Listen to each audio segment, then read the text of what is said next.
મતલબ રામ નામ મણી દ્વીપ તમારા જીવે આવી જાય તો અંતર આત્માની અશાંતિ, જે મનથી દુઃખી થાવ છો, કારણ વગરની ચિંતાઓ, કાલની ભવિષ્યની ચિંતાઓ, ભય, શોક, આ બધું થાય છે ને.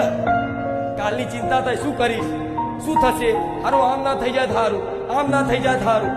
જીવનમાં ભય લાગે છે, મારું તો જીવન પૂરું થઈ જશે, મરી જવું પડશે. આ બધું ભય થતો હોય, ચિંતા થતી હોય, શોક થતો હોય, તેનું કારણ છે ક્યાંક ને ક્યાંક પાપ મલિન છે, મન મલિન છે, મનમાં અસંખ્ય પાપ પડ્યા છે.